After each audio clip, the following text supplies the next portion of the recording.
2025 November മാസം 30-ാം തീയതി മുതൽക്ക് ഡിസംബർ 7 വരെയുള്ള ഒരാഴ്ചക്കാലത്തെ എല്ലാ രാശിക്കാർക്കും മേഷാദി 12 രാശികളിലും വരുന്നവരുടെ സാമാന്യ ഫലനിരൂപണം നടത്തുകയാണ്.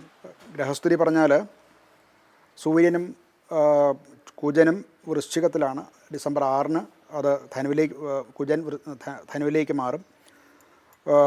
ബുധൻ തുലാത്തിലാണ്. ഡിസംബർ 7-ന് വൃശ്ചികത്തിലേക്ക് മാറുന്നു. ശുക്രൻ വൃശ്ചികത്തിലാണ്. ഗുരു മിഥുനത്തിലും. ഡിസംബർ 5-ന് അത് കർക്കിടകത്തിലേക്ക് ഉച്ചത്തിലേക്ക് മാറും.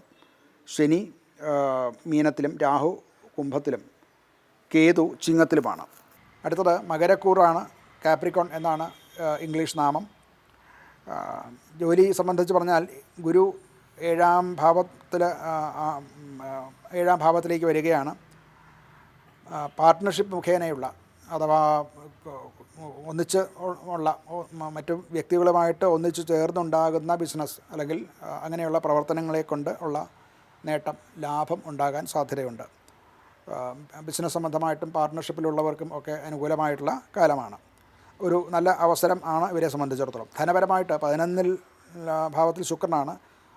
ഉയർന്ന ലാഭം കിട്ടേണ്ട കച്ചവടത്തിലോ അല്ല മറ്റ് ധനവിനിയോഗ ക്രയവിക്രയങ്ങളിലും ഒക്കെ ലാഭം കിട്ടേണ്ട സമയമാണ്.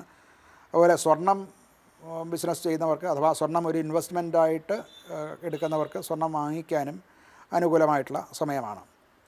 ആരോഗ്യപരമായിട്ട് ജോയിൻറ്റ് പെയിൻ ഉണ്ടാകാം, കാലിന് തരിപ്പുണ്ടാവുക, കാല് സംബന്ധമായിട്ടുള്ള രോഗങ്ങളും ഒക്കെ ഉണ്ടാകാനുള്ള സാധ്യതയുണ്ട്. കുടുംബപരമായിട്ട് സുഹൃത്തുക്കളുടെയും ബന്ധുക്കളുടെയും മറ്റും സഹായം ഉണ്ടാകും.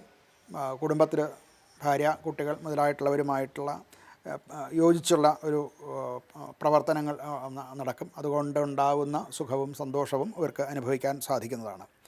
ഇവർക്ക് പരിഹാരം പറഞ്ഞാൽ ശനിയുടെ മന്ത്രം, ശനിദേവനെ ഭജിക്കുക, ശനിക്ഷേത്രത്തിൽ ദർശനം നടത്തുക, അതുപോലെ കറുത്ത കാരൽ അത് ഹോമിക്കുക, ദാനം ചെയ്യുക, ഇതൊക്കെയും അനുകൂലമായിട്ടുള്ള ഫലം ഉണ്ടാക്കുന്നതാണ്.